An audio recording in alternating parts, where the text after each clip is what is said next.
You're listening to DNA ID, brought to you by AbJack Entertainment. Be sure to check out some of the other great true crime podcasts from this network, including The Murder in My Family, Missing Persons, Scene of the Crime, Zodiac Speaking, Beyond Bizarre True Crime, Campus Killings, Below the Surface, and Killer Communications. All of these podcasts are available for you to binge on right now, wherever you listen to podcasts. Subscribe where you're listening to this podcast so you don't miss an episode.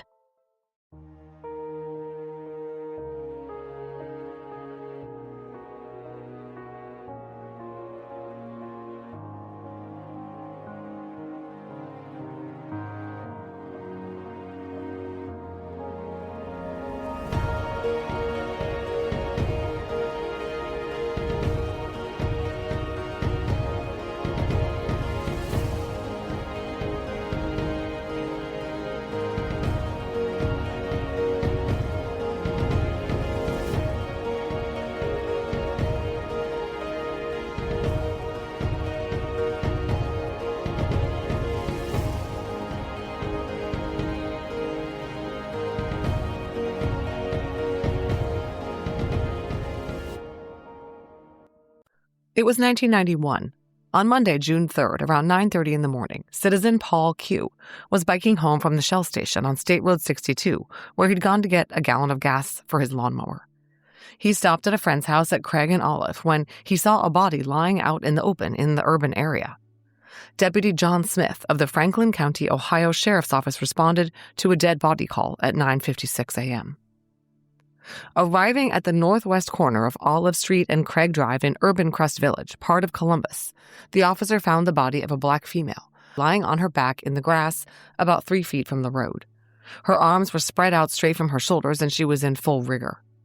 She was wearing only gray socks and 2 rings on her right ring finger. She was 5'5", about 25 to 30 years old, and was noted to be missing 2 teeth from her upper left jaw. Notably, the deceased woman had 2 deep ligature marks around her neck. A report from Franklin County Sheriff's Office Detective Emmett Wheeler says, quote, "On the left side of the neck, the ligature marks are together and split under the right side of the chin, with one continuing around the neck and the other traveling upwards toward the right ear. The eyes are open. No petechia is observed," end quote. The dead woman also had visible ligature marks on her wrists and ankles. Jackson Township Emergency Services arrived at 10:01 and pronounced the victim deceased. Dr. Norton of the coroner's office responded to the scene at 10:58, inspected the body, and supervised turning her over. Her back bore no marks, but several ant bites.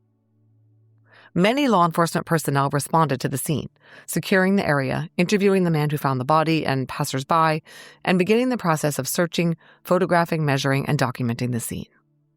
Detective Wheeler's report of the location says, quote, "A white house, 2871 Olive Street, is located on the northeast corner of Craig and Olive.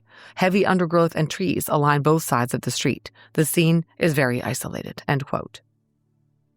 The detectives noted that it had rained hard that morning and the body was not wet and had no leaves, dirt, or other detritus on it, so it was likely that it was left after the rain ended in the early morning hours. Oddly, an umbrella handle lay 3 feet from the dead woman's right ankle. It was unknown whether it was in any way related to her murder. A tire impression was between the body and the road, but it had no distinguishing features.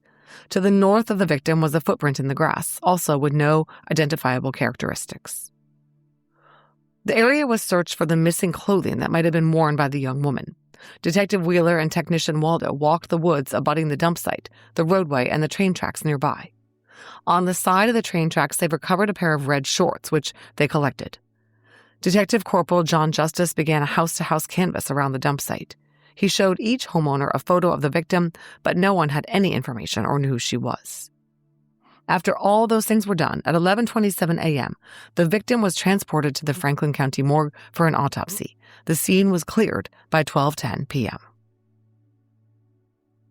In the autopsy suite, the victim's socks were collected and marked as evidence item 6. Her rings were collected and marked item 8. Prior to autopsy, Dr. Norton collected fingernail scrapings from the deceased woman. Photographs were taken of the ligature marks on her neck, and head and pubic hair samples were collected. Pubic hair combings revealed loose hairs in the vaginal area. These were collected as item number 1. White fibers were collected from the victim's neck, back, and legs and placed in evidence as item number 2. Toxicology samples were collected, and then the examination of the body began. The ligature marks on Jane Doe's neck were observed, as well as the indications on her ankles and wrists that she was bound. The victim had significant evidence of sexual assault. She had evidence of forcible anal penetration, causing injuries to her anus, internal bruising near the colon, and blood staining of her gluteal fold. Dr. Norton collected vaginal, oral, and rectal swabs and smears, item 7. Spermatozoa were detected on the samples from the victim's anal and vaginal cavities.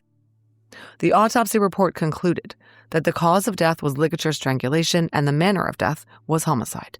The victim had been killed no more than 48 hours prior. Finger and palm prints were collected and provided to the Columbus PD Identification Bureau. The Bureau identified the victim as Alma Renee Lake, date of birth May 28, 1961. She had records in both Columbus and Franklin County that documented arrests for prostitution, carrying a concealed weapon, and assault. As I said, Alma Renee Lake Alexander was born on May 28, 1961 in Ohio. She completed only an 8th grade education. When she died, she left behind a 6-year-old son. Sadly, the only other information I have about Alma came from interviews with her mother, which I will get into. On June 4th at 1 a.m., Alma's mother, Beverly Burton, went to the morgue and made positive identification of her daughter. She stated, "That's my baby." Then she said, "She won't be used anymore and she won't use anybody anymore."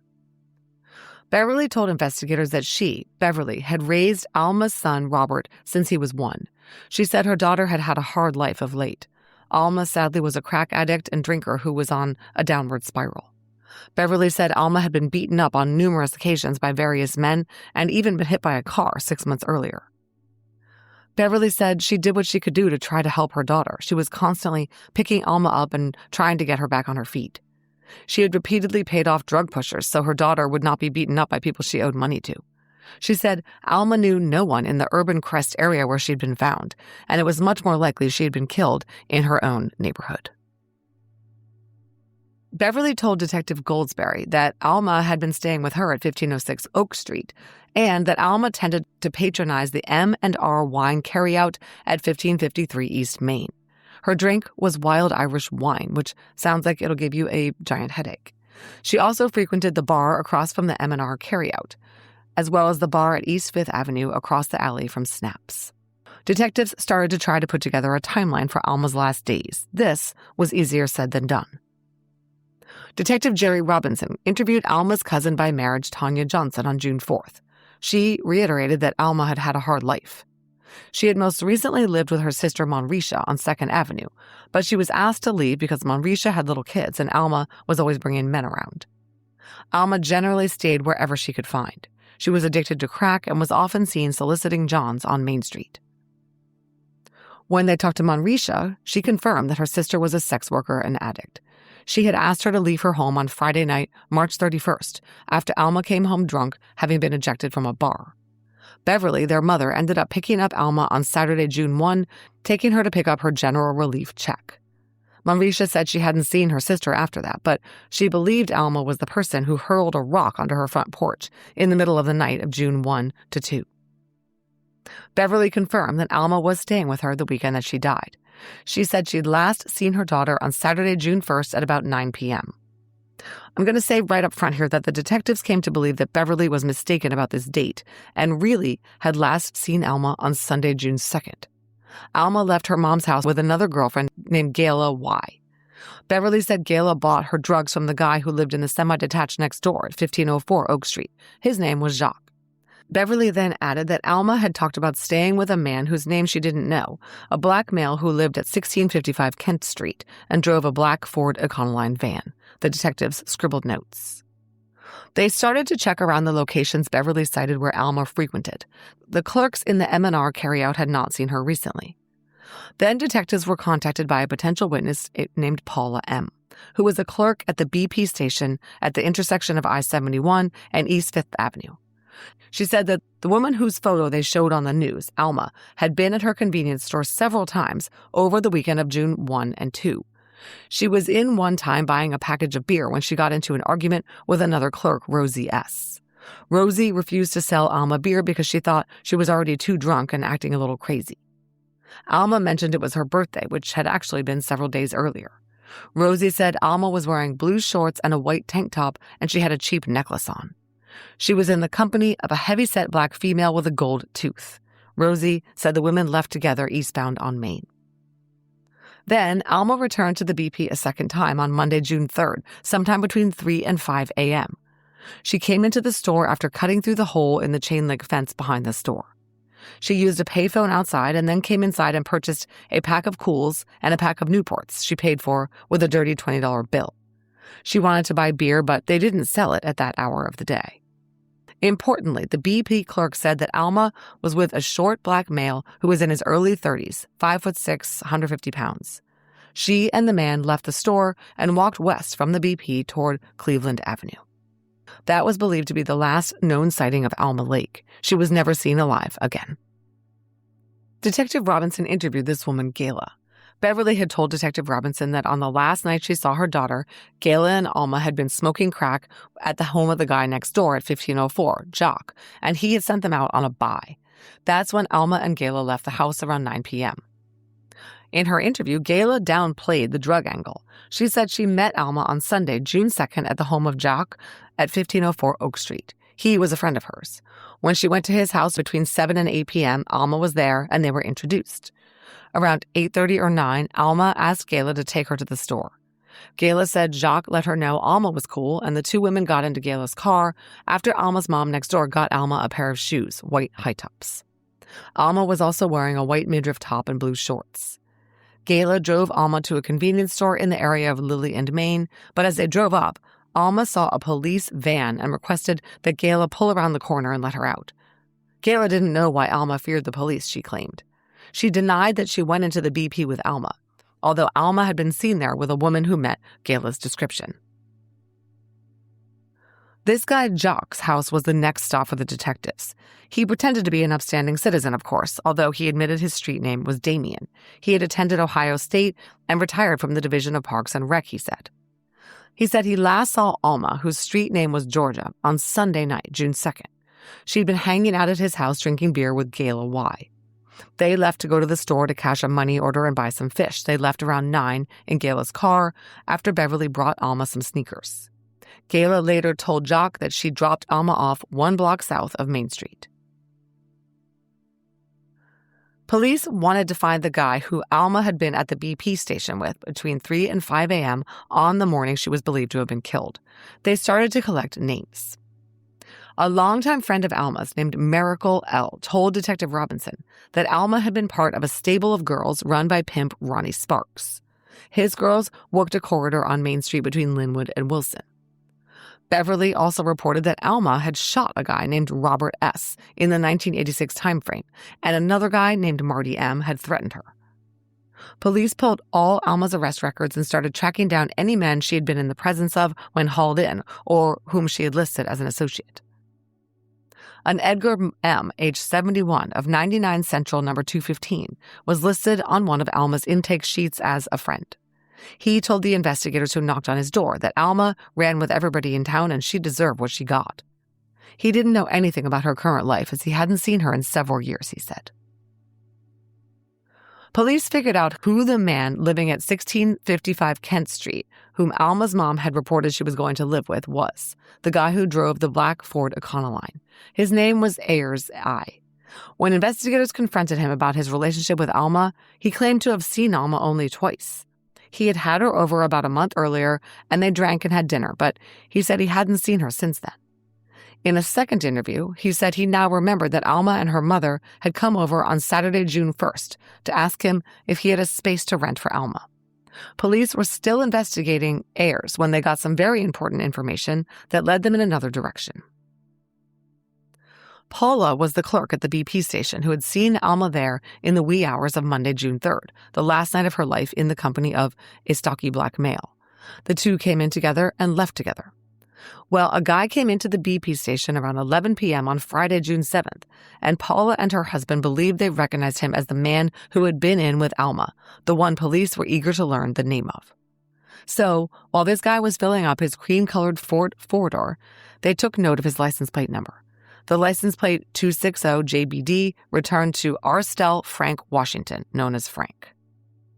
Frank had a warrant out on him, so deputies Tobin and Weber located him at his home and brought him to the detectives' bureau for an interview. He admitted he knew Alma.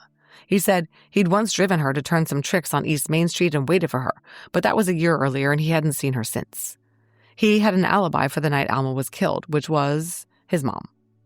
Both Frank and his mom claimed that no one would have been driving the cream-colored Ford. It belonged to his deceased father, and Frank did not have a driver's license. The investigators brought Frank's photo to Beverly, and she said he might have been the man who had picked Alma up sometime in April. And when they returned to her house, they had numerous pieces of jewelry with them that were clearly stolen. And Beverly didn't allow them into the house. Other witnesses said that Frank had also been Alma's pimp at one time. So it was clear that it was Frank W. who was driving the cream-colored Ford on Friday night when Paula and her husband wrote down the license plate. The question was whether he was also the man with Alma at the same BP on the previous Monday. When Detective Goldsberry showed Frank and Paula and her husband a mugshot of Frank, they waffled, but then decided it was the same guy. The problem was police could not connect Frank to the crime. They looked extensively at him, investigating his work record, checking his prints. They hauled Frank in for another interview on June 19th, after he failed to show up for a scheduled interview the previous day. In this interview, he denied killing Alma. Detective Ed Moore and Detective Judy of the Franklin County Sheriff's Office served Frank with a search warrant to collect a blood sample. The sample was collected, but I don't know whether it was tested at this time because Frank would pop back up again later. A few years ago, I started to experience a significant increase in my blood pressure. That situation is under control now, but it alerted me that I need to start paying attention to my body as I age. I realized I had no idea what was actually going on with my cardiovascular risks, even though I'm very healthy generally. Here's the thing about heart health. Feeling fine and being fine are not the same, and there's a lot that most of us don't know. Markers we all carry paint a very specific picture of cardiovascular risk. ApoB, which directly counts the particles in your blood that can build up in arterial walls. LPA, a genetically driven risk factor that most people have never been tested for. HSCRP, which signals how much systemic inflammation our bodies are suffering from. And what's concerning about important markers like these is that they're ones most standard physicals don't check. That's why I use Function. 160 plus lab tests a year, including the cardiovascular markers that actually tell a more complete story.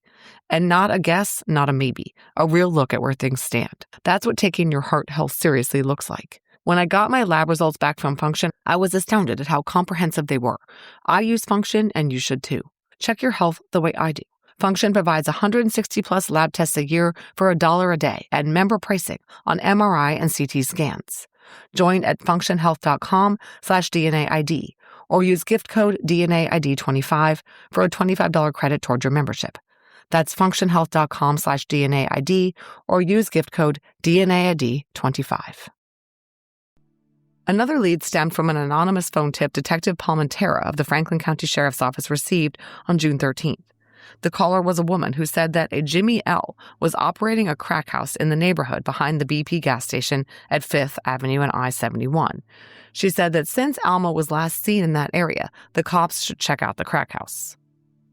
On June 14th, Detective Palmentera met with Columbus police officer Jerry Cupp to investigate this tip about the crack house right behind the BP.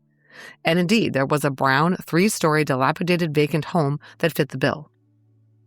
The investigators entered the building and their notes state, quote, "It appears this house is frequently used either by vagrants or narcotic users in the neighborhood. Animal hairs appear to be on the mattress and the floors are rotted," end quote. They noted various types of yarn around and that could be consistent with the fibers found on Alma's body. Quote, "It is the opinion of this investigator that a lab tech should be taken to the residence and attempt to collect some of the different hairs and fibers in there to compare them to those already collected as evidence in this case," end quote. This was all done, but led nowhere. There was no evidence Alma had ever been there. Next, police learned from a witness named Jackie A. that Alma may have been at an illegal bar owned by a guy named Catman on the night of June 2 to 3. She had supposedly been there around 3:15 in the morning, which would have been very significant in the timeline. But the investigators located and interviewed this catman, real name John M. He told them the bar wasn't even open at that time of day, but he did know Alma, whom he referred to by her street name Georgia, and he'd known her for years. Catman said that unfortunately, Alma had really deteriorated since she got on drugs. He confirmed that she had been in the bar earlier that weekend. She was high on drugs and arguing with some woman. She was wearing shorts and a tank top and a pair of tennis shoes. After investigating this lead, police came to believe Alma had been in the bar on Saturday night, Sunday morning, rather than Sunday night, Monday morning. She had been asked to leave the bar because it was closing, and she went out the back door and had not been back since. But Alma's stoned, drunken, and belligerent behavior were concerning, since, of course, they made her vulnerable to a predator. Plus, Catman said he heard someone told Alma she better stop ripping tricks off or she was going to get hurt. Well, she did get hurt. Franklin County Detective Nora Jeffrey interviewed a Kathy B. at the Franklin County Correction Center at 1:15 a.m. on June 27th. Kathy B. said she worked the streets as a sex worker and she knew Alma. Kathy had a possible suspect for the investigators. She had been the victim of a rape that fit the MO of Alma's killer, and as a sex worker who used crack, she qualified as one of his preferred victims. Kathy said that in March of 1991, she was picked up in the 17th Avenue area by John, a dark-skinned black male driving a dark blue car. He was approximately 5'10", 190 pounds, with big eyes, a full unkempt beard, and he was wearing work-type clothes, a tan-color shirt with writing on the left pocket area, and dark brown pants. She and the John had agreed upon her giving fellatio for $20 worth of crack. She got into his car, which had a back seat full of junk and tools, and they drove down an alley by Hamilton Park to the rear of the apartments where the fellatio act was completed. After that, they smoked the crack and drove around, trying to find some sources of cash for more crack. They made a couple of stops, and then finally in Grove City, the John got some money and bought more crack, and they both smoked it. They drove back to Hamilton Park and parked when, quote, the subject's attitude changed from her first contact with him earlier from a soft-spoken person to a very demanding, violent-type person. Kathy stated that he reached to the right rear of the passenger seat with his right hand and produced a knife that he placed directly on her throat. He then told her to undress everything except her socks. Once Kathy was unclothed, the man tied her wrists together behind her back with a small rope and placed a stocking cap over her head. He then raped her vaginally and orally. Kathy said she didn't resist physically, but that she gave him some verbal abuse. He kept a knife right at her throat the entire time, telling her that as long as she didn't resist and she satisfied him, he would not hurt her. Once he finished, he grabbed her clothing and threw it outside the driver's door, and then he told her to crawl over him to get out the driver's side. As she did, he cut the ropes from her wrist and removed the stocking cap. He told her as he closed the door after she got out that if she had attempted to fight, he would have killed her. He then drove off with no lights on his car. Kathy B. said the talk on the street was that Alma was last seen getting into a blue car, which is why she felt she had to report this. No one knows whether this sighting was true or whether it was a rumor. Kathy agreed to assist in compiling a composite sketch of her rapist and to help in any way she could. Unfortunately, she didn't know the name of her assailant and she hadn't gotten the license plate of his vehicle. This very promising lead fizzled out when police were unable to identify the John who had raped Kathy at knife point. The investigation continued, although with very little to go on. Investigators were relegated to following up on local men who were violent. A sex worker named Jacqueline J. told Detective Al Judy about a black male who drove a black Cadillac on Main Street and picked up girls. He carried a badge and confronted girls and told them if they didn't do what he wanted, he would take them to jail. They called him the rapist. If the girls refused, he would beat them up a little bit and still get what he wanted. The detectives also looked into pimps Andrew White, street name Red Dog, and Pimpin' Pete, and so on. On June 11th, the BCI lab reported that the animal hairs found on Alma's body were cat hairs. 2 white fibers were from a carpet, and the human hair that was on her body was that of a white person. But all the sex workers Alma knew said that the women working the streets were very hesitant to go with white Johns because they were much more likely to be cops, and all Alma's known acquaintances and associates were black. The investigation stalled as other murders and crimes popped up and police had other things to do. Franklin County Detective James Clark revisited the Alma Lake case in December 2002. He submitted some physical evidence in Alma's case for new DNA testing, 2 vials of blood from Frank W., the socks Alma was wearing, 3 smears and 7 swabs from Alma's body, and the umbrella handle that was found near her foot. When the results came in, a male STR DNA profile was found in Alma's anal swabs. It was not consistent with the DNA of Frank W., and he was eliminated. The profile was entered into CODIS. This is where I usually say no hits were obtained, but not in this case. There was a direct hit. The DNA profile collected from Alma's body was a match to the unknown perpetrator of the 1996 murder of Michelle Dawson-Pass, found in Licking County, Ohio. An unknown male DNA profile had been obtained from her vaginal swabs at autopsy. Detective Clark contacted Detectives Rod Mitchell and Bruce Myers of the Licking County Sheriff's Office on April 23, 2003, to compare notes about their now connected cases. Let's talk about Michelle Dawson-Pass. On November 7, 1996, Michelle's body had been discovered at the remote intersection of Canyon and James Roads south of Granville Township. She was found nude and face down in a small field abutting a dirt driveway by Jean McNamara, the homeowner, at 1470 James Road, as Jean was leaving for work at 7:15 a.m. Jean called the Licking County Sheriff's Office. Arriving investigators found that the naked body of the black woman had ligature marks around the wrists and ankles, but it wasn't immediately apparent what had killed her. However, at the scene, the coroner observed what appeared to be a laceration near her rectum. Michelle was originally listed as a Jane Doe until autopsy. She was identified by fingerprints on file with the Columbus PD. She had a prostitution arrest from 1995 and a loitering arrest from 1992. She had also been diagnosed with schizophrenia spectrum disorder. The autopsy report indicated that Michelle had died within 48 hours of the autopsy. She had a bruise near her right eye that indicated she'd been struck. She had petechial hemorrhages in the whites of her eyes and in the strap muscles on the left side of her neck, consistent with strangulation. She also had wrist bruises consistent with her wrists being tightly bound with a ligature, and her left ankle had hemorrhaging consistent with being bound as well. She had hemorrhaging underneath her scalp in the back of her head that was inflicted at or near the time of death. She had a rectal laceration inflicted near the time of death that was consistent with a blunt object, quote, entering into this area that was basically too large for the area to accept, and it caused tearing of her skin, end quote. The laceration was 1 inch by 1/4 inch. Despite the evidence of strangulation, Licking County Coroner Dr. Robert Raker said, quote, "There's no clear cause of death. We'll have to wait for toxicology results. It was possibly some kind of drug-related death," end quote. He put the time of death between 10 p.m. Wednesday and 2 a.m. Thursday, the 7th. When the tox screen came back, it reflected that Michelle had toxic to lethal levels of cocaine and ethylbenzoylic genone, which is a metabolite of cocaine and alcohol. The autopsy report concluded Michelle's cause of death could have been either strangulation or the cocaine in her system, or a combination of the two. Detectives notified Michelle's mother, Mary Irvine, of her daughter's death. Michelle was born on April 18, 1960 in Columbus to father Ronald Dawson and mother Mary Alma Irvine. She had a big family with sisters Mary, Teresa, Pamela, and brothers James and Virgil. 3 older brothers had predeceased her. Her mom, Mary, was employed at the Juvenile Court of Domestic Relations, working with troubled youth, which makes it especially poignant that her own daughter was herself troubled.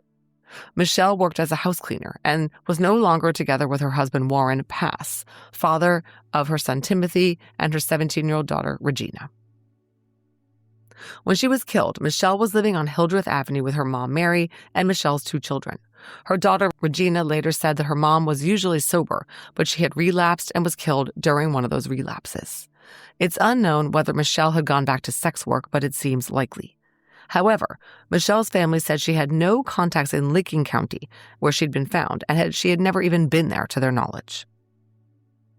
Michelle's mom, Mary, said she last saw Michelle at 2 p.m. on November 6, 1996. Michelle had come to her asking for money, and she told her daughter she didn't have any extra money.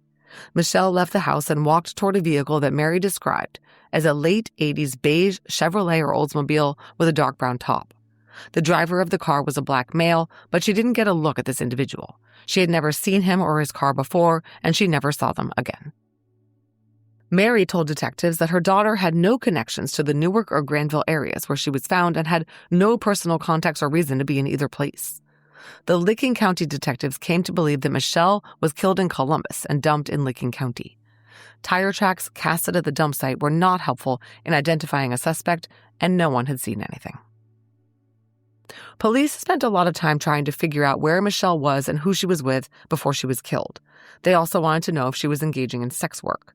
Several of Michelle's known associates were interviewed in the weeks following the homicide, and notices ran in the local papers, with a photo of Michelle asking for information.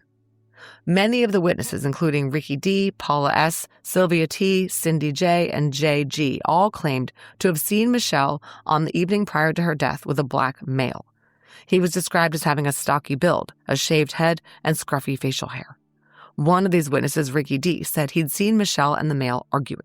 They were being so loud that he opened his door and asked the black male what was going on. But the description he gave of the arguing man was somewhat generic, and police were not able to identify him. Then, about a year after the murder, a witness named Paula S. contacted Franklin County detectives. She said that on the night of the murder, she'd seen a black male and a white male carrying a rolled-up piece of carpet out from one of the apartments at 794 Kelton Avenue. That was a location where Michelle was attending a party that night. Paula had seen Michelle at the party yelling from a window to her boyfriend Steve W., asking him, "Are you drinking a beer without me?" This was around 10:15 or 10:30 on the night before the murder. Paula said that she saw an arm fall out of this rolled-up carpet as it was put into a blue Cadillac convertible. Despite this report, police apparently do not believe that Michelle was the one in the carpet.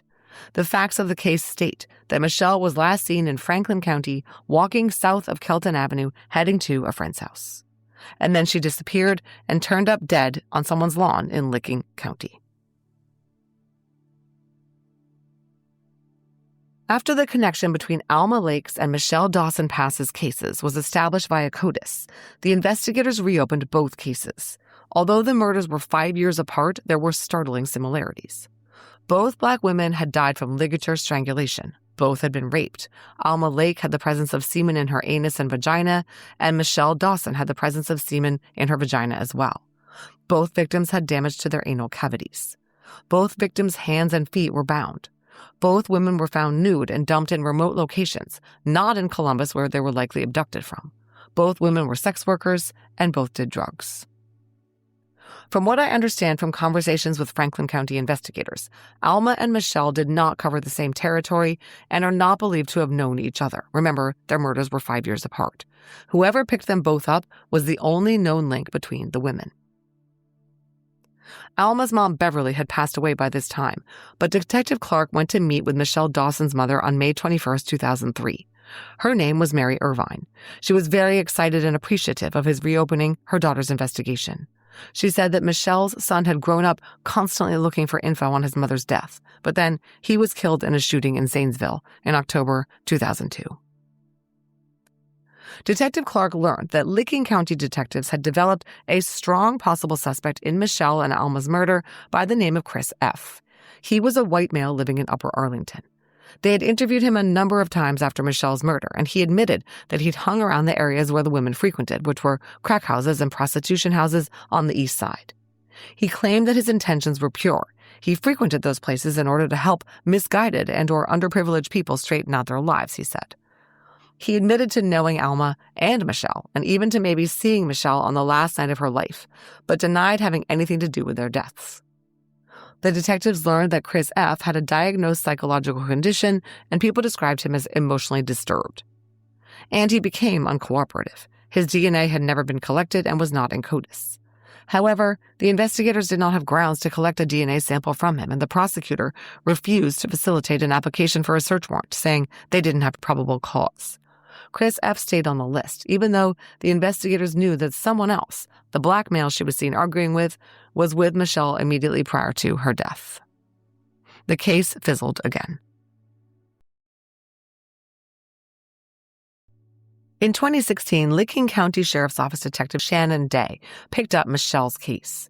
She got in contact with Franklin County Detective Andrew Brousseau, who was spearheading Alma's case, connected to Michelle's by offender DNA. The two compared notes on potential suspects and discussed Chris F., the strongest potential suspect who had never given DNA. By this time, Chris had suffered a traumatic brain injury and was apparently unable to remember anything about Alma or Michelle. The detectives visited him at a long-term care facility in Franklin County and asked him for a buccal swab for comparison to the DNA and evidence in Alma and Michelle's cases. He was cooperative, polite, and agreeable, allowing them to swab his mouth. Steve Weishman, a forensic scientist with Ohio BCI, issued a report stating that the DNA of Chris F. did not match the suspect DNA. He was ruled out as a suspect. Finally, the Lake and Dawson-Pass cases saw some movement in the 2020s. Ohio Attorney General Dave Yost formed the BCI's Cold Case Unit in 2020. In March of 2021, the BCI reached out to the Franklin and Licking County Sheriff's offices to request permission to do a familial DNA search in CODIS with a DNA profile from the Lake and Dawson-Pass cases. Of course, permission was granted, the paperwork was submitted, and the familial search proceeded. And boy, did they hit pay dirt. Conducting a search of the Ohio Offender DNA database, they found 5 men who shared the same Y chromosome that was in the YSTR profile collected from Michelle and Alma. The men were all brothers and half-brothers. Now, none of these 5 guys was the suspect. If their DNA profile had matched, it would have hit in CODIS. But these 5 guys were all related through the same father, who was not in CODIS, although he did have a criminal history. He would share the Y chromosome inherited by his sons. He was from Ohio. Furthermore, he had lived in Urban Crest in southwest Franklin County in 1991 when Alma was murdered and dumped there. In 1996, when Michelle was killed, he lived in Newark, which bordered the township of Granville in Licking County, where Michelle's body was found. His name was Robert Nathaniel Edwards, and he was alive and well and living right there in Columbus. On April 16, 2021, Detective Chuck Clark of the Franklin County Sheriff's Office located Edwards' current address at 81 East 9th Avenue and started conducting surveillance on him. Clark and his team watched as Edwards left his apartment number 408 at 8:30 in the morning and carried a bag of garbage to the dumpster outside. The trash bag was black with plastic red handles. He threw the bag in the dumpster and went back inside. Detective Clark immediately went to the dumpster and saw that there was only one black trash bag with red handles in it. He grabbed it and inside the trash bag found 2 medical boxes with Edwards' name on them, proving that he had the right bag. From inside the bag, he gathered a Taco Bell cup with a lid and straw, a hypodermic syringe, an empty Coke can, an empty Brisk tea bottle, a plastic water bottle, and 2 cigarette butts. These were sent to the BCI for comparison. The BCI lab report stated the items collected from inside of a trash bag that Robert was seen discarding matched. They did not specify which item or whether all of them matched. Edwards lived alone, so all the items matching to Edwards seems reasonable. In the end, it doesn't matter. At least one thing from the trash was a direct hit to Edwards. Rick Minard, chief of the Franklin County Sheriff's Office Criminal Investigations Division at the time, said they were able to collect his DNA off an item he threw away in a trash can. We rushed that to BCI, and lo and behold, it matched, Minard said.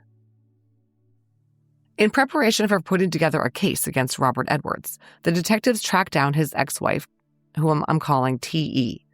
She lived in the Roanoke, Virginia area. A check with the police department there revealed that Edwards had an arrest for a domestic violence incident in which his now ex-wife T.E. was the victim. On October 12, 2021, Detective Shannon Day of Licking County and Detective Clark with the Franklin County Sheriff's Office went to Roanoke, Virginia to meet with T.E. and her adult daughter at a local restaurant. The detectives introduced themselves and assured T.E. that they were not there to investigate her in any way. They said they were there to discuss her former husband, Robert Edwards. Detective Clark explained that their agencies had been investigating cold case homicides in Ohio and that DNA collected in connection with their 2 murders matched to Edwards. While T.E. did not appear surprised by this information, she said her husband Robert was always very secretive.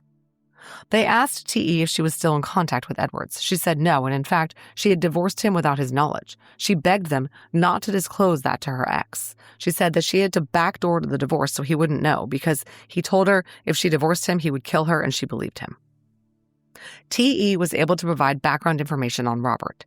He had several siblings and grew up in a violent household. She said that his father beat his mother. She said Robert told her about an incident when all of the kids were in the house and he heard his father yelling ouch from the kitchen. When the kids went into the kitchen, they saw blood. Their mother had slashed their father numerous times with a knife. T.E. also said her husband Robert's father used to take him and his brothers around to look for prostitutes. T.E. said she had met Robert Edwards at a party, and they married and had kids. Edwards had difficulty maintaining employment. He worked blue-collar jobs in Fencastle and Salem. He also was in the Army. The detectives asked T.E. if she ever knew her ex-husband to use crack cocaine, and she replied, "Hell yeah." She had found his glass pipe under a chair. She referred to his moods as Dr. Jekyll and Mr. Hyde-like. T.E. gave some examples of disturbing and concerning things that happened during her marriage to Edwards. Approximately 2.5 years into the marriage, she started to notice he would often lie to her, and odd things started to come to her attention. One time, she told Edwards that her Chevy Cavalier was making a strange noise, so he told her to take it to the shop. At the shop, they told her all of the lug nuts on her wheels had been loosened. She said she could only suspect that Edwards did that for unknown reasons. She also recalled a time that she discovered butcher knives in the back of her Cavalier. They were tucked under the spare tire in a grocery sack. She threw them in the dumpster and did not mention them to Edwards. Also, she said that Edwards was a smoker, but when he finished a cigarette, he would never dispose of the butt outside or in an ashtray. She said he would place the butts in his pants pocket when he was done with them. There were several occasions when T.E. was done with Edwards and was ready to put him out of the house, but then he got sick. She described a day when she heard him screaming for her, and when she went into the bathroom, he was standing over a toilet full of blood. She said they went to the hospital and discovered he had prostate cancer. He started having blackouts. She told the detectives how the divorce came about. T.E. remembered sitting at the dinner table talking with Edwards, and he said something like, "Family doesn't call cops on family."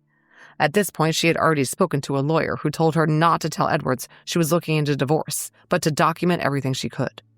She said the domestic violence incident happened shortly after that, and she remembered another incident in which Edwards had placed his hand on her neck with a knife in the other hand, and he bent her over the kitchen sink like that. She said he told her if she was so miserable with him, he could put her out of her misery. She said she didn't know what made him put the knife down. T.E. felt that if he wanted to kill her, he could have. T.E. again referred to Edwards as Dr. Jekyll and Mr. Hyde. She said she ended up in therapy because of the trauma she suffered with Edwards, and she's never entered into a relationship with a man since, as she no longer trusted men. The domestic violence incident that actually resulted in Edwards' arrest started because one night he didn't come home. When he did, there was a confrontation about where he'd been. T.E. said it turned physical when she told Edwards to leave. She was seated at the table going through bills, and he grabbed her by the neck and turned her to look at him. When she looked into his eyes, she saw only black. The next thing she knew, she woke up on the floor. She crawled out the door and called the cops, and Edwards was arrested for domestic violence against her. At the end of this lengthy interview with police investigators, Terry turned over a pocket knife that had belonged to Edwards. The detectives thanked her for her time and left, submitting the knife for testing at the BCI lab upon their return to Ohio.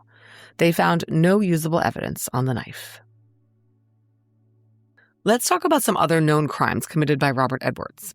The Licking and Franklin detectives located a 1991 police report from Columbus PD relating to the arrest of Robert Edwards for rape and kidnapping.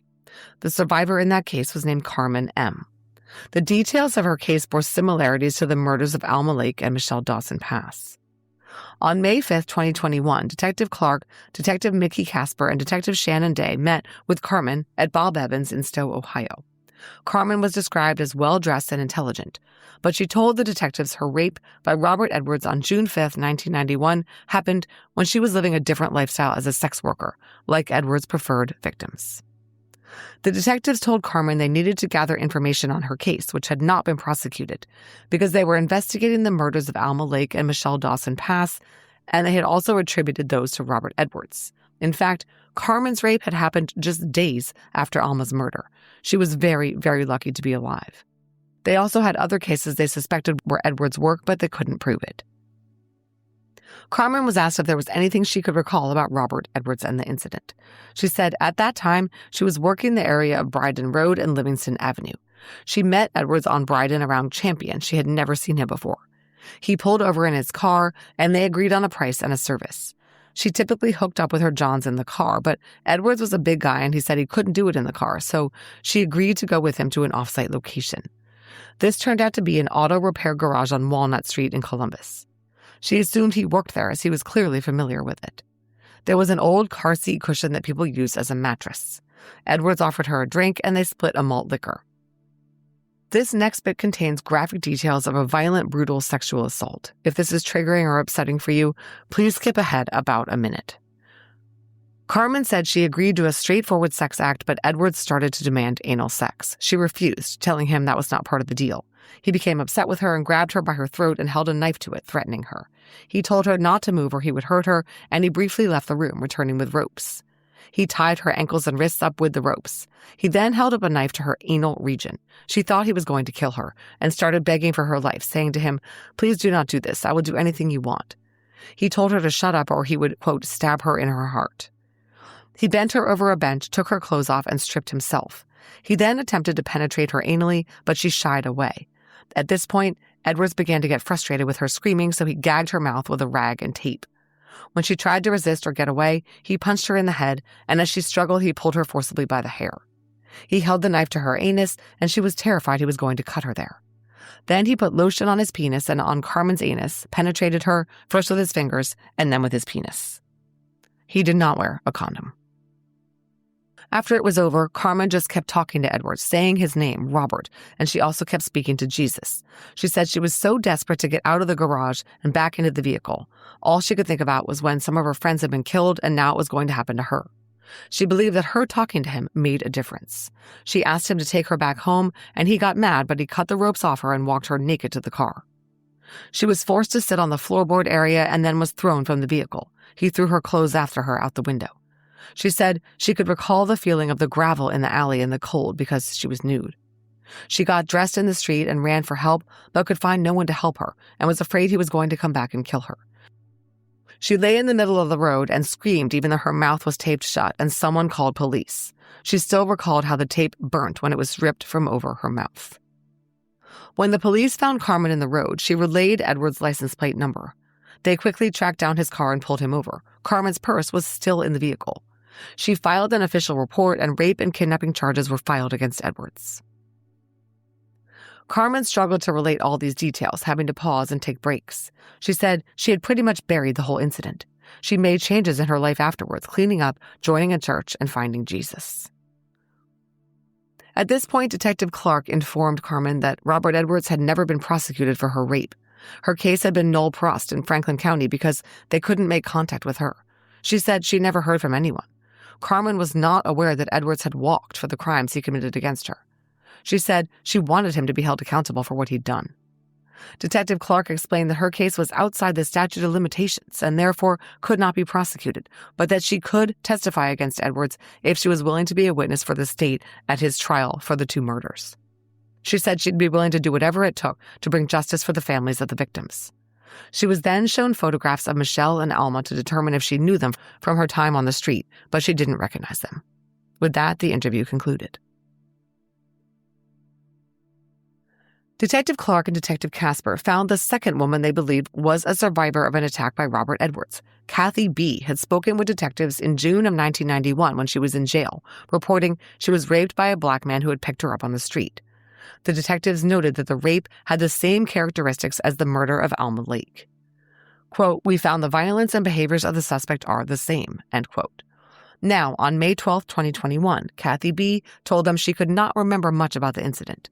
She reviewed her 1991 statement and confirmed that it was all true, but the police in 1991 had no idea who the man who raped her was.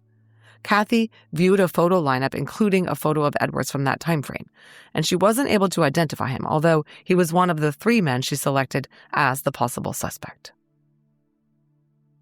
On November 2, 2021, the Franklin and Licking County detectives knocked on Robert Edwards' apartment door. Edwards answered the door, and the detectives introduced themselves and told him they were looking into some cold cases and believed he might have known some people who were involved and might have some helpful information for them. They requested that he come down to the Franklin County Sheriff's Office to speak with them to possibly progress the investigations. In other words, he was told he was a potential resource, not the target. Edwards agreed to assist, got dressed, and was driven downtown in a county sheriff vehicle issued to the detective squad. Edwards was advised that he wasn't under arrest and he would be provided with transportation back to his residence after the interview. Detective Clark and Detective Casper went into the interview room with Edwards while Detective Shannon Day watched from a monitor in a nearby room. The investigators asked Edwards general questions about his life. His date of birth was May 2, 1955. He confirmed he'd served in the Army for several years, and then he held various jobs. When asked, he admitted to having a crack habit starting in the early 80s. He battled the addiction until 2011 when he finally beat it, he said. When asked about places he had lived, he mentioned Cleveland, Columbus, Licking County, Urban Crest, and Roanoke, Virginia. He was now retired, working for local trucking companies, including MPW Trucking and Licking County. Edwards said he'd been married twice, to women named Pam and Carolyn, but he was currently single with 7 grown children. They asked about his criminal record. He admitted that he did time starting in 1993 for robbery and had been in and out of prison on parole for that same robbery until 2001. On one of his parole releases, he stayed in Newark. This placed him near where Michelle was dumped. He got sent back to prison because he was using crack heavily. The detectives asked Edwards if he hung out in bars back then, and he said no, he wasn't a drinker, and he didn't go to strip clubs either. They asked if he used sex workers, and he said no. Detective Casper said, "Are you sure?" And he said, "No, I don't mess with prostitutes." Detective Casper had brought with him a folder with 8 photographs in it, including Alma Lake, Michelle Dawson, Carmen, Kathy B., and another unknown woman. One by one, they showed him the photos of the women they believed he had assaulted or killed. First, they showed him a photo of Carmen. He said he'd never seen her before. So they reminded him that he'd been arrested by Columbus Police Department for her kidnapping and rape. He said, "Oh, that was all a misunderstanding." He said he and 3 other people, 2 women and 1 man, had been drinking all day, and he dropped everyone else off, and Carmen got into the front seat of the vehicle with him. He dropped her off on Bryden and then found her purse in the car. He said she kissed him on the cheek, and that's all that happened. The detectives pushed back, reading him some of what Carmen said in her report. Edwards then admitted that he did have sex with her, but denied raping her and said she was lying. Detective Casper then brought up Alma Lake and showed Edwards her photo. He denied ever having seen her and said he didn't know her. A quote from Casper's report: "I asked him if he ever picked her up. She was a known prostitute, and he stated no because he did not pick up prostitutes," end quote. He was then confronted with Michelle Dawson-Pass's photo, and he said he had never picked her up either. She was too big for him, he said. He liked his women not that big.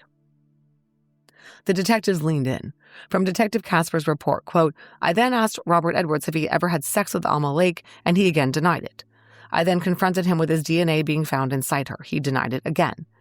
He was then confronted with her being found deceased 0.5 miles from where he lived in Urban Crest.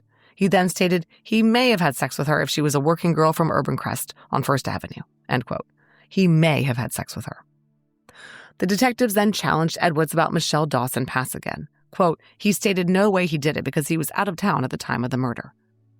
This was the perfect moment for Detective Day to enter the room armed with evidence. She told Edwards he was lying and she could prove it because she had his work records from MPW and they reflected that he was in town at the time.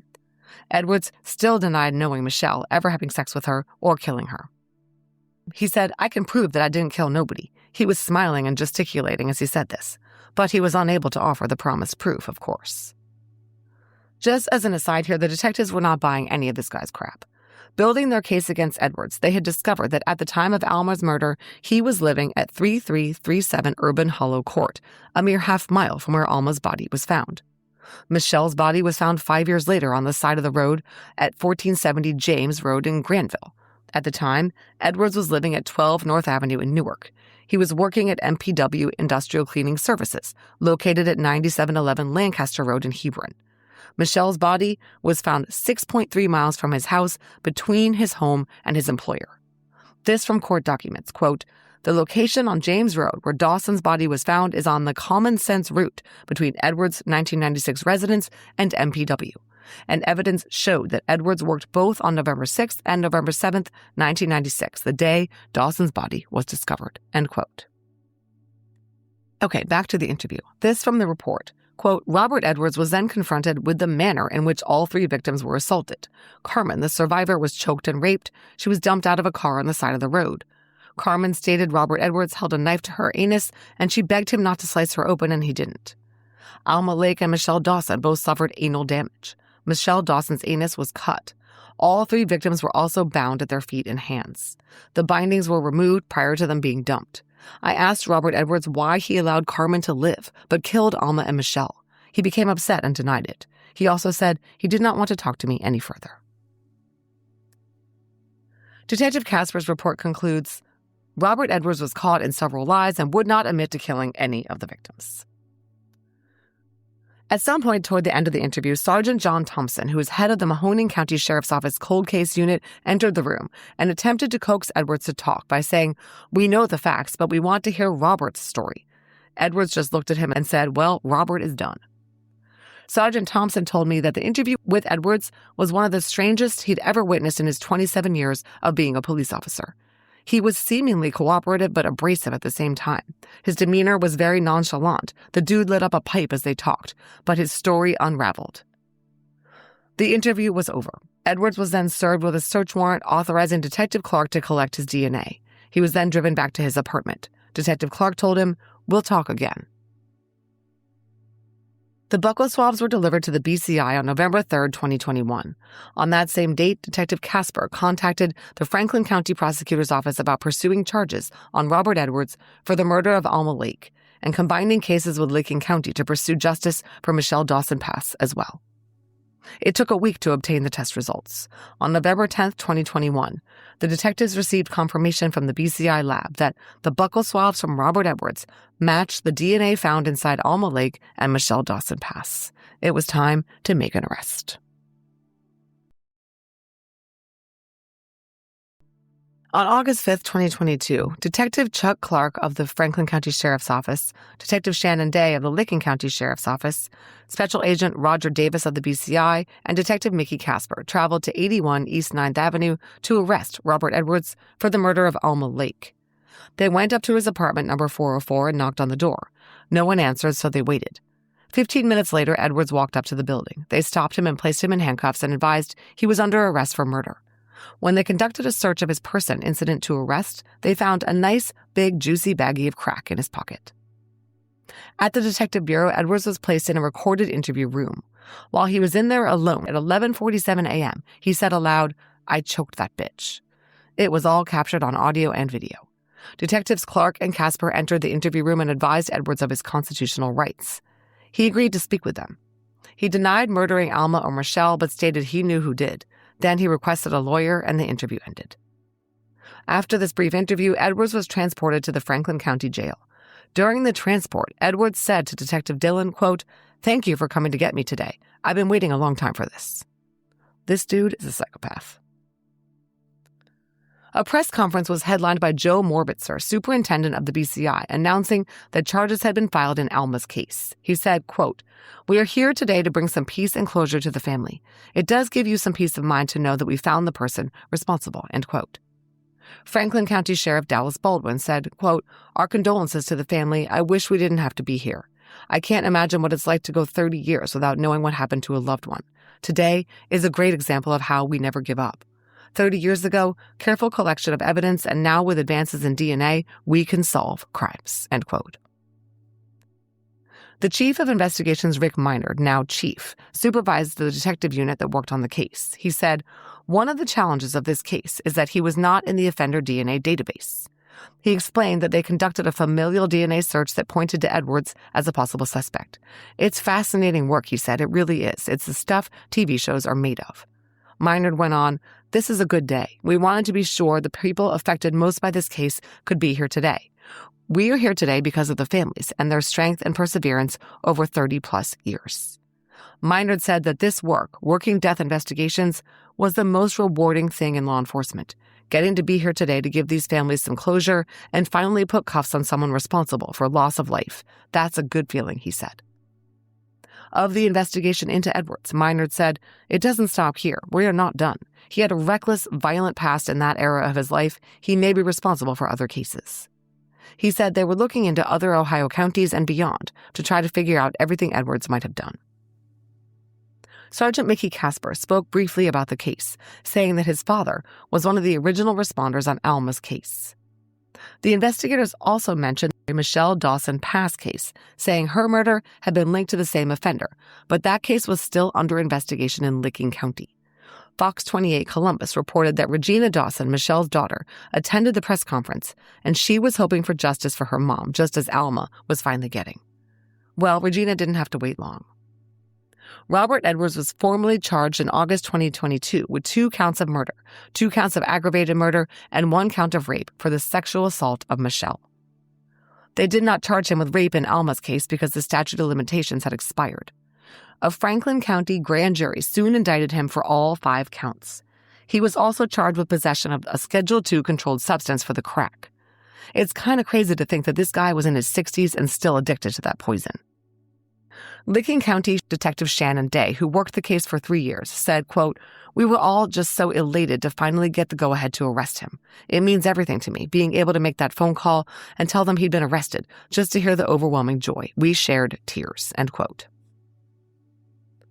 The Newark Advocate scored an interview with Michelle's daughter Regina, who was only 17 when her mother was slain. Regina described her mother as vibrant, funny, and family-oriented. Unfortunately, her brother, Michelle's son, had been killed in 2001, but between the two of them, they had given Michelle 9 grandchildren. This from the Advocate, quote, "Even through her adversity, she would always put me and my brother first," Regina said. "She was always doing something silly. She got this laugh that was out of this world. She was always popping gum. I don't care what type of gum it was, she could pop it."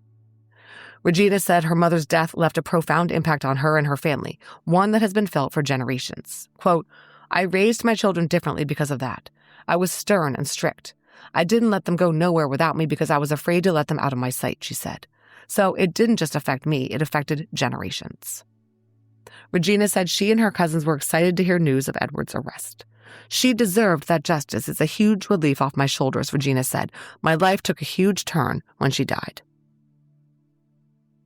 The combined cases were prosecuted in the Franklin County Court of Common Pleas. Both cases were tried together after Assistant Prosecuting Attorneys Daniel Meyer and David Zayan argued that Michelle's death was part of criminal conduct commenced in Franklin County, giving them jurisdiction. They showed that Michelle Dawson-Pass was last seen walking south on Kelton Avenue in Columbus. Licking County was just a dumping ground convenient for Edwards, not the scene of the crime. Prosecutors tried to convince the judge to allow them to introduce testimony about the rape of Carmen. They argued that this Rule 404B evidence would not be introduced to show bad character, but to M.O. Although Edwards was not convicted of this crime, he had been formally charged, and the state wanted Carmen to testify about her traumatic rape at the hands of Edwards, being tied up, and that he held a knife to her anus. Since Alma and Michelle both were tied up and both had anal injuries, this went to M.O. and was permissible under Rule 404B, the prosecutors argued. Well, the judge disallowed it. Edwards had not been convicted of the assault on Carmen, and introducing it would likely be very prejudicial. Carmen would not get her day in court after all. At trial, the prosecutors called lab scientist Erica Jimenez to testify about the DNA found on both victims being linked to Robert Edwards. Her testimony was important not just because it proved that Edwards' DNA was on Alma, but also showed that Edwards had engaged in anal sex with Alma within 24 hours of the autopsy. Jimenez testified that DNA from sperm lasts 72 to 96 hours in a vaginal cavity, but only about 24 hours in an anal cavity. Since sperm was found in Alma's anal swabs, it put Edwards with her right around the time of her death. Detective Shannon Day and Detective Emmett Wheeler introduced maps showing Edwards living and working in close proximity to both Alma's and Michelle's dump sites. Detective Wheeler and Detective Rod Mitchell introduced crime scene photos of both Michelle's and Alma's crime scenes. And Doctors Keith Norton and Patrick Fardahl testified about the autopsy reports finding that both women had been bound, raped anally, and strangled. Prosecutors also put Detective Mickey Casper on the stand to introduce and play an August 2022 jailhouse phone call Edwards made to his daughter, in which he accused authorities of framing him and planting his DNA. According to the Newark Advocate, he told his daughter he did not have sex with Michelle, but he may have known Alma and been at a party with her at one point. In the phone call, Edwards denied any involvement in the deaths of either Michelle or Alma, stating that although he may have known Alma, her death and that of Michelle's were the work of an unnamed serial killer. Robert Edwards did not testify. His defense team argued that he had sex with both women but didn't kill them. A quote from public defender Vincent Watkins to the jury, quote, "The central problem in this case is the assumption that the DNA we find has to be the answer to who killed these people when there's no necessary relationship," end quote. He said that Edwards could have deposited his DNA days before the women were killed. Quote, "The prosecution's entire case is, what are the odds this was a coincidence?" Assistant Franklin County Prosecutor David Zayan responded that it was, quote, "so inconceivable, so astronomically unlikely for this to happen once to Edwards and then to happen to him again," end quote. In other words, it was theoretically possible that Edwards had sex with a woman who was killed very shortly thereafter by someone else, but it wasn't possible that it happened twice. On July 14, 2023, the Franklin County jury found Robert Edwards guilty of 2 counts of murder, 1 count of aggravated murder for Michelle's case — he was acquitted of it in Alma's case — and for rape in Michelle's case. According to a Newark Advocate reporter who was in the courtroom, Regina Dawson cried as the verdict against Edwards was read. She said, quote, "The burden has lifted off my shoulders. Mommy, you can rest easy now." Afterwards, Regina told the Springfield News-Sun that her mother was a loving person who was family-oriented and spiritual, who loved to dance and braid hair. She said it was difficult for her to sit through the trial and see photographs of her mother's body. "Now I feel like I can breathe. I can walk down the street and not wonder, am I walking past the person who killed her?" Sentencing took place on August 9, 2023. Monrisha Crawford, Alma's sister, made a statement that no matter what lives the victims chose to live, nobody had a right to kill them. Carmen was allowed to speak and thanked Edwards for leaving her alive. Edwards declined to make a statement at the sentencing, saying only, "I'll wait for my appeal." Franklin County Court of Common Pleas Judge Cheryl Munson declared Edwards, quote, "a woman's worst nightmare. You preyed upon a very vulnerable population of women. You thought you could do whatever you wanted to them, including murdering them. You thought you could get away with it. Justice comes a little bit late, but it has come for you." Judge Munson imposed consecutive sentences that accumulated to 45 years to life at the Ohio Department of Rehabilitation and Corrections.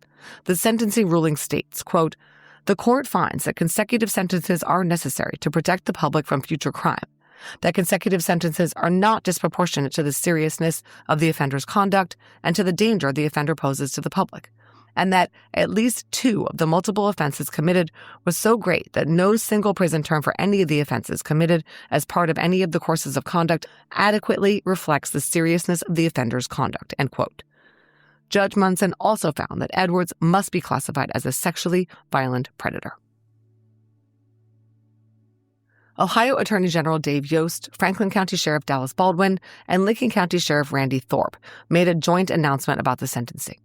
A video release they issued included a statement by Yost which said, "2 cases believed to be connected yet seemingly unsolvable have led to a life sentence for the offender, thanks to advances in DNA technology and investigators who never gave up. At the end of the day, there is no such thing as a cold case, just a case that we haven't found the next lead."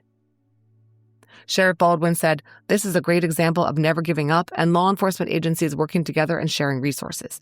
I know that doesn't bring the person back, but it does give families answers to what happened to their loved ones." This from the Columbus Dispatch. Sheila Turner was raised in the same household as Edwards. She told the Dispatch after the sentencing that Edwards sexually abused her and her siblings for years as children. She said other crimes perpetrated by Edwards could have happened states away since he worked as a long-haul truck driver for years. Sergeant Mickey Casper, who had investigated the case as a cold case detective with the Franklin County Sheriff's Office, said that the cold case investigators believe there are likely other victims of Robert Edwards. Quote, "We can't rule it out. We would ask any other agency throughout Ohio to look at your old homicides." The Attorney General's office stated, "While today's sentencing brings resolution to 2 cases, investigators believe that Edwards likely has additional victims. Known to reside in Ohio, Georgia, and Virginia, Edwards traveled for work and was known to engage in drug use and solicit sex." Of course, Robert Edwards appealed his conviction.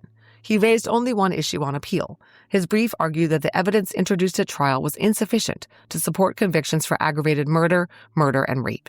He claimed that the convictions were against the manifest weight of the evidence, which is legalese for the evidence doesn't support the guilty verdicts.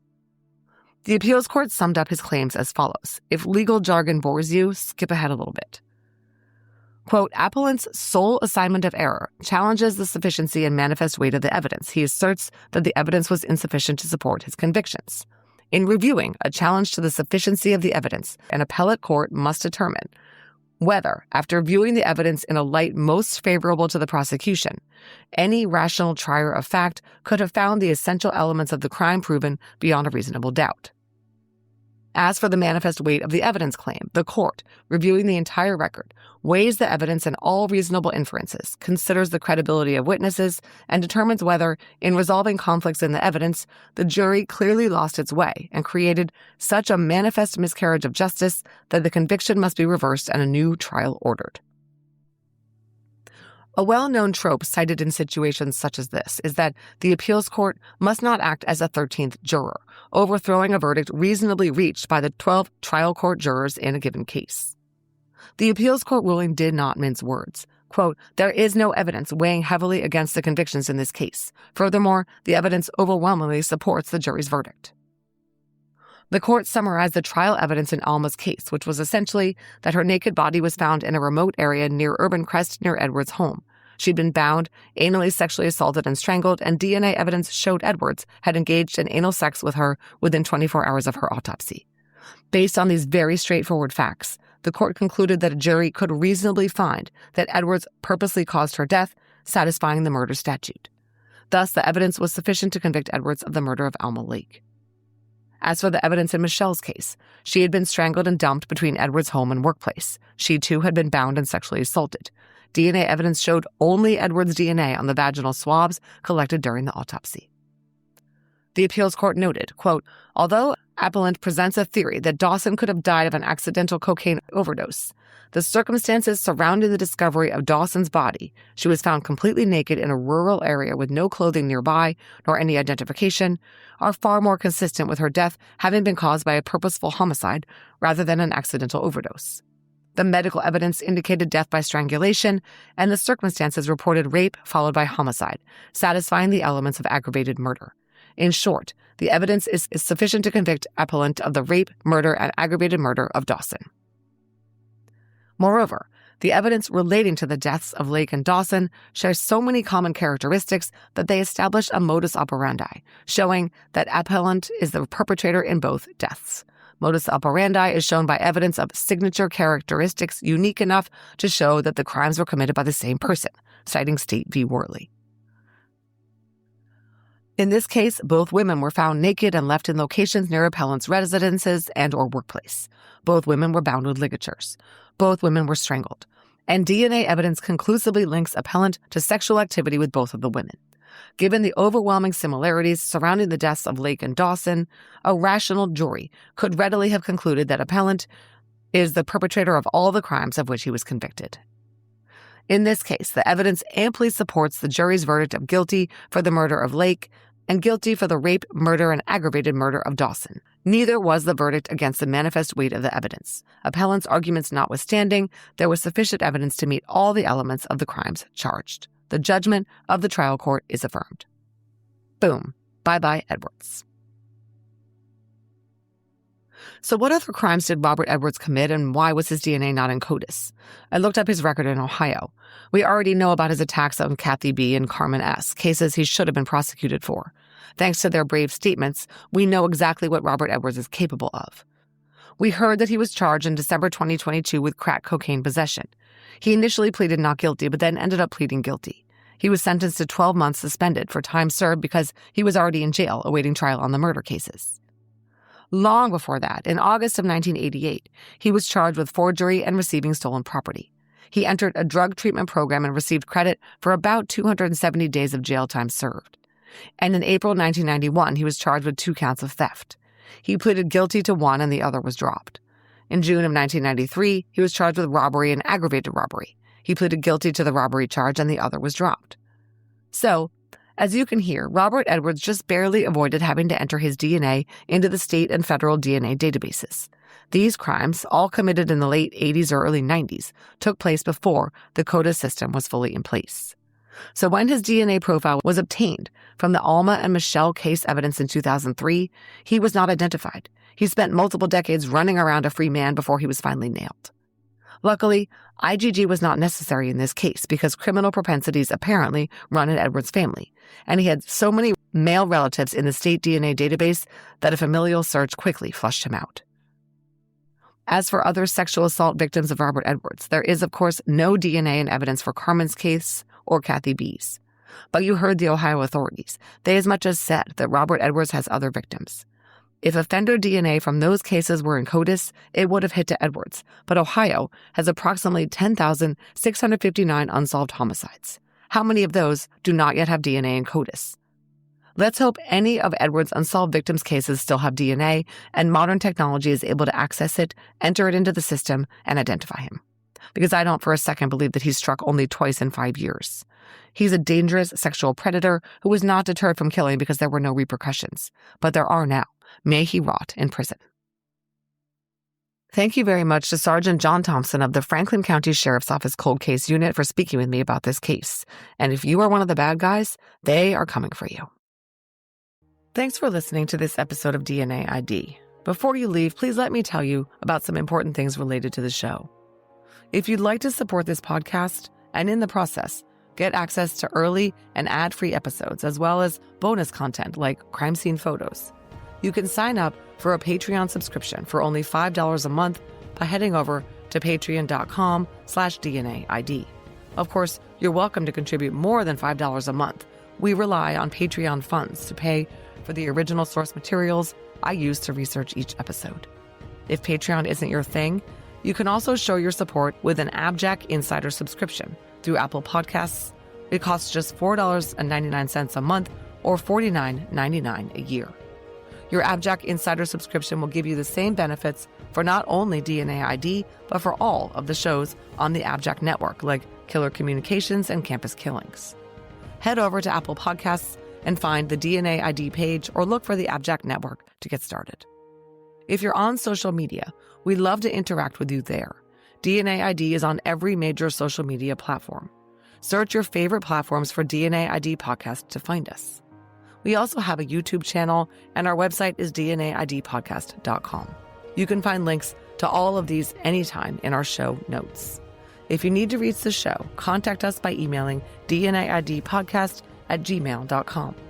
Finally, if you want to pick up some fun DNA ID merch and represent the show, visit the store at www.customizedgirl.com/s/DNA ID podcast. DNA ID is researched, written, and hosted by me, Jessica Betancourt. It's produced by me and Mike Morford of AbJack Entertainment. Music by Connor Betancourt.